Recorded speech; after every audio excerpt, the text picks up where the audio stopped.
അഭിവന്ദ്യരായ Manchester നിവാസികളെ, അനേകായിരം മൈലുകൾക്കപ്പുറത്ത് അങ്ങ് കൊച്ചു കേരളത്തിൽ മലയാളികളുടെ അഭിമാനത്തിന്റെയും ആഹ്ലാദത്തിന്റെയും പ്രതീകമായി സമൃദ്ധിയും സമത്വവും നിറഞ്ഞു നിന്നിരുന്ന ഒരു കാലഘട്ടത്തിന്റെ ഓർമ്മയ്ക്കു മുൻപിൽ മാഞ്ചസ്റ്ററിലെ കുരുന്നുകൾ നിങ്ങൾക്കായി അവതരിപ്പിക്കുന്നു.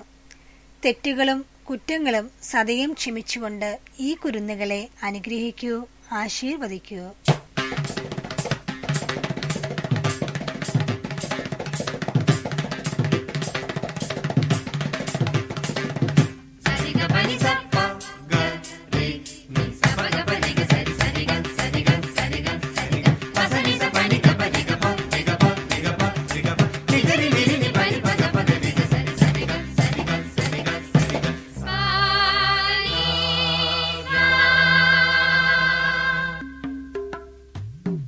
തെറ്റുകളും കുറ്റങ്ങളും സദയം ക്ഷമിച്ചുകൊണ്ട് ഈ കുരുന്നുകളെ അനുഗ്രഹിക്കൂ, ആശീർവദിക്കൂ.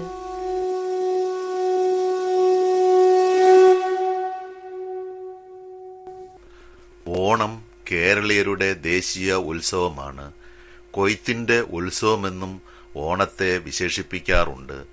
മലയാള മാസമായ ചിങ്ങത്തിലാണ് ഓണം ആഘോഷിക്കുന്നത്.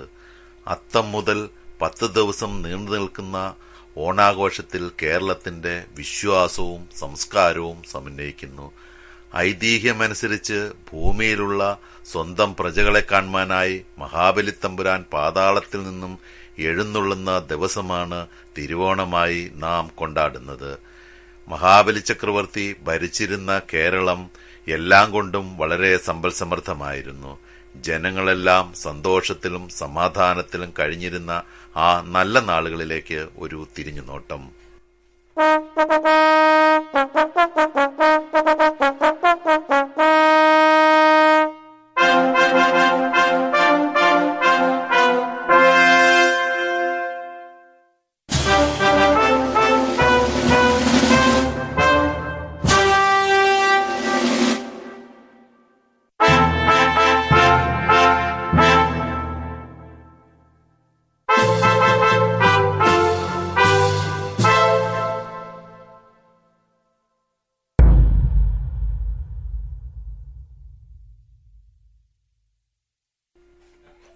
മഹാരാജാവ് നീളാൾ വാഴട്ടെ.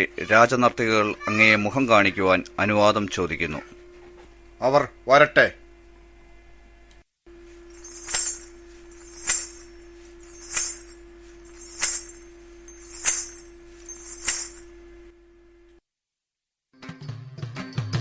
മംഗളമേ മംഗളമേ സ്വാമി മംഗളമേ, ചന്ദനമേ ചന്ദനമേ സ്വാമി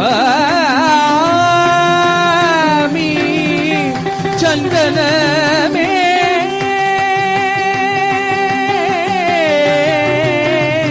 മംഗളമേ മംഗളമേ സ്വാമി മംഗളമേ, ചന്ദനമേ ചന്ദനമേ സ്വാമി ചന്ദനമേ.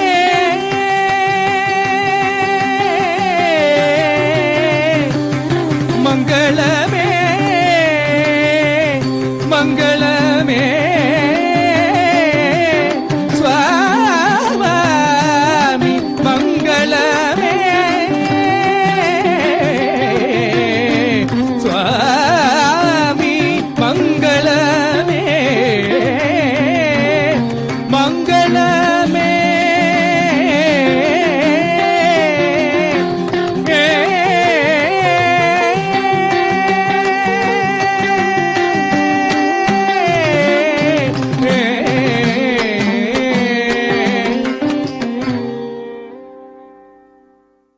ഗംഭീരം. ആരെവിടെ? സമ്മാനങ്ങൾ വരട്ടെ.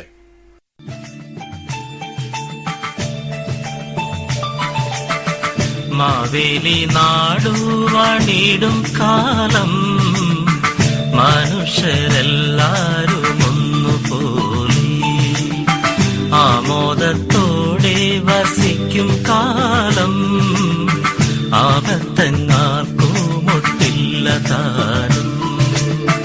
മാവേലി നാടുവാണിടും കാലം മനുഷ്യരെല്ലാരും ഒന്നുപോലെ ആമോദത്തോടെ വസിക്കും കാലം ആപത്തങ്ങാർക്കും ഒട്ടില്ല.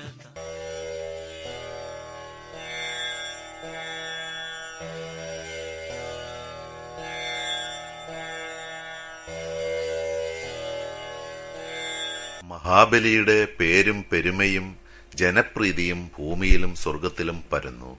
ഇങ്ങനെ പോയാൽ മഹാബലി സ്വർഗലോകം കൈക്കലാക്കുമെന്നും ദേവന്മാരുടെ സ്ഥാനമാനങ്ങളെല്ലാം നഷ്ടപ്പെടുമെന്നും അവർ ഭയപ്പെട്ടു. ജനങ്ങളെല്ലാം ദേവന്മാരെ വിട്ട് മഹാബലിയെ പൂജിച്ചു തുടങ്ങിയാൽ എന്തു ചെയ്യും? ദേവലോകത്തിന്റെ അധിപനായ ദേവേന്ദ്രൻ പോലും മഹാബലിയുടെ ഈ വളർച്ചയിൽ അസൂയാലുവായി. മഹാബലി വിഷ്ണു ഭക്തനാണല്ലോ. വിഷ്ണു ഭഗവാന് മാത്രമേ ഈ കാര്യത്തിൽ എന്തെങ്കിലും ചെയ്യാനാകൂ. ദേവന്മാരുടെ അമ്മയായ അതിഥിയെയും കൂട്ടി മഹാവിഷ്ണുവിന്റെ അടുക്കൽ ചെന്ന് സങ്കടം ബോധിപ്പിച്ചു.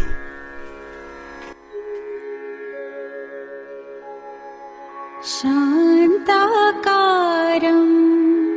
ഭുജഗശയനം പദ്മനാഭം സുരേശം വിശ്വാധാരം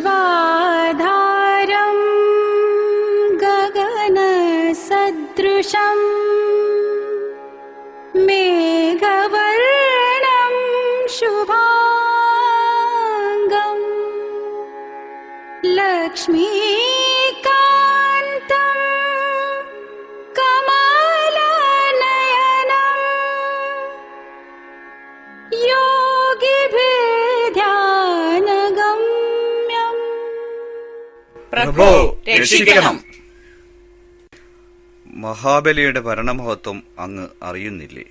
ഭൂമി ഇപ്പോൾ സ്വർഗതുല്യമാണ്. ഇങ്ങനെ പോയാൽ അത് അപകടമാണ്. സ്വർഗലോകം നമുക്ക് നഷ്ടമാകും. അവിടത്തേക്ക് മാത്രമേ എന്തെങ്കിലും ചെയ്യുവാൻ കഴിയൂ. അല്ലയോ ദേവേന്ദ്ര, അങ്ങ് ആകുലപ്പെടേണ്ടതില്ല. മഹാബലി പ്രഹ്ലാദ പൗത്രനാണ്, നമ്മുടെ ഉത്തമ ഭക്തൻ. പ്രഭോ, മഹാബലി അശ്വമേധയാഗം നടത്താൻ ഒരുങ്ങുകയാണ്. ഈ യാഗം പൂർത്തിയായാൽ മഹാബലി ദേവന്മാരുടെയും അധിപനാകും.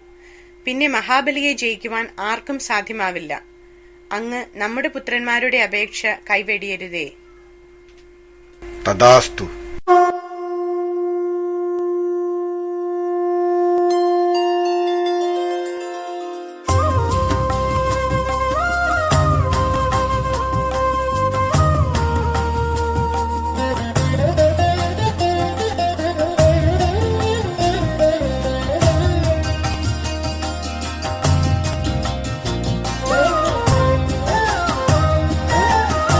शङ्खचक्र गदा पद्मधारिया श्यामवर्णा विष्णु जगत्पते गानलोला मुरारे मुरान्तका पाहि गोविन्द कृष्णा दयानिधे.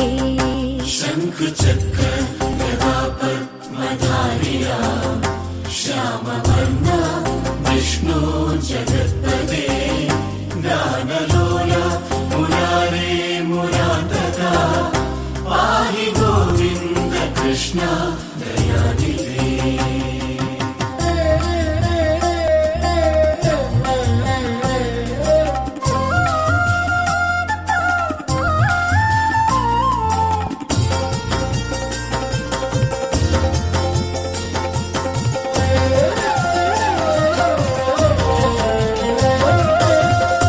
അർക്കനെപ്പോൽ വിളങ്ങും മുഖാഭയിൽ അന്തരംഗം തുടിക്കുന്നു മാധവ. അഞ്ജന കണ്ണിനാലെ വിളിക്കുമോ കഴലുകൾ നീക്കുമാനന്ദവാരിധേ.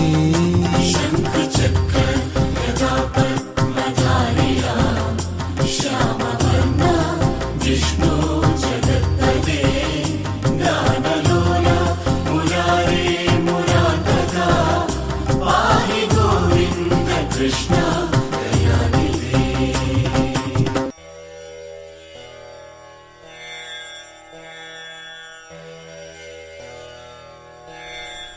മഹാബലി വലിയ ദാനശീലനാണെന്ന് അറിയാമായിരുന്ന വിഷ്ണു ഒരു ദരിദ്ര ബ്രാഹ്മണ ബാലകനായ വാമനന്റെ വേഷത്തിൽ യാഗശാലയിൽ എത്തുന്നു.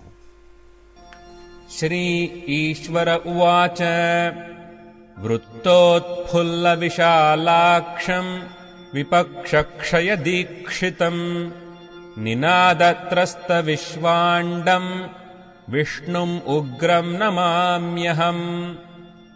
വൃത്തോത്ഫുല്ലവിശാലാക്ഷം വിപക്ഷക്ഷയദീക്ഷിതം നിനാദത്രസ്തവിശ്വാണ്ഡം വിഷ്ണും ഉഗ്രം നമാമ്യഹം. സർവൈരവധ്യതാം പ്രാപ്തം സബലൗഘം ദിതേ സുതം നഖാഗ്രൈശ്ച കലീചക്രേ യസ്തം വീരം നമാമ്യഹം. പദാവഷ്ടബ്ധപാതാളം മൂർധാവിഷ്ടത്രിവിഷ്ടപം. മഹാരാജാവ് നീളാൾ വാഴട്ടെ, ഒരു ബ്രാഹ്മണ ബാലകൻ അങ്ങയെ മുഖം കാണിക്കുവാൻ അനുവാദം ചോദിക്കുന്നു. വരാൻ പറയൂ.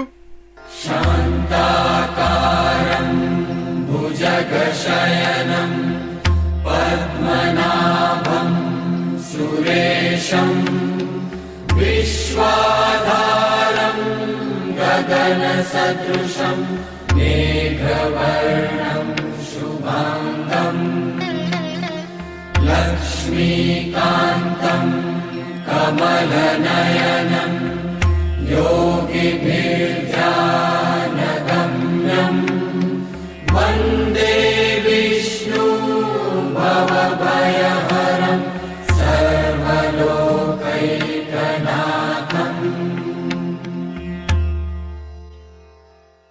അല്ലയോ ബ്രാഹ്മണ ബാലക, ആഗമനോദ്ദേശം അറിയിച്ചാലും. രാജൻ, അങ്ങ് മഹാദാനശീലനാണെന്ന് കേട്ടിട്ടുണ്ട്. അങ്ങ് എനിക്ക് 3 അടി മണ്ണ് മാത്രം തന്നാൽ മതിയാകും. എന്നെ ഈ കുഞ്ഞു കാൽപാദങ്ങൾ കൊണ്ട് അളന്നെടുക്കുവാൻ അനുവാദവും തരണം. ബാലക, നിന്റെ ഇച്ഛ പോലെ.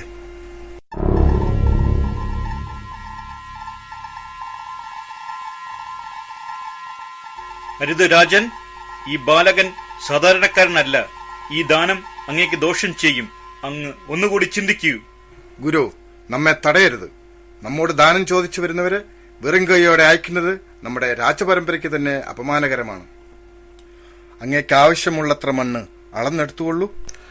മഹാബലി ഇത് പറഞ്ഞ നിമിഷം ബ്രാഹ്മണ ബാലനായ വാമനൻ വാനോളം വളരുവാൻ തുടങ്ങി. ഭീമാകാര രൂപം പൂണ്ട വിഷ്ണു ഭഗവാൻ ഒരു കാലടി കൊണ്ട് ഭൂമിയും 2ാമത്തെ കാലടി കൊണ്ട് ആകാശവും അളന്നു. 3ാമത്തെ കാലടി വയ്ക്കാൻ സ്ഥലം കാണാതെ അദ്ദേഹം ചക്രവർത്തിയെ നോക്കി ഇങ്ങനെ ചോദിച്ചു.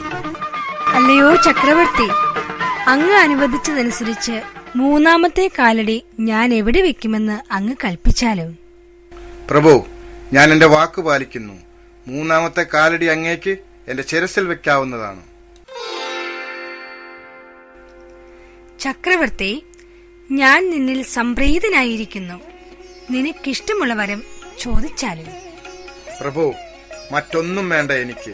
വർഷത്തിലൊരിക്കൽ എന്റെ സ്വന്തം പ്രജകളെ സന്ദർശിക്കാനുള്ള അനുവാദം മാത്രം മതി. തഥാസ്തു. എല്ലാ വർഷവും ആദ്യമാസമായ ചിങ്ങത്തിൽ സ്വന്തം പ്രജകളെ സന്ദർശിക്കാനുള്ള വരം നൽകിക്കൊണ്ട് വിഷ്ണു ഭഗവാൻ പാദം മഹാബലിയുടെ ശിരസിൽ വെച്ചു. അദ്ദേഹത്തെ പാതാളത്തിലേക്ക് ചവിട്ടിത്താഴ്ത്തി.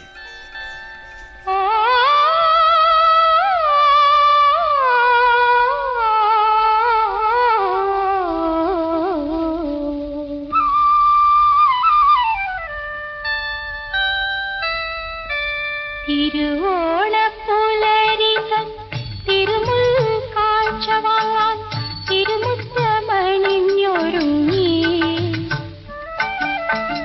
തിരുമേനി എഴുന്നെള്ളും സമയമായി ഹൃദയങ്ങളണിഞ്ഞ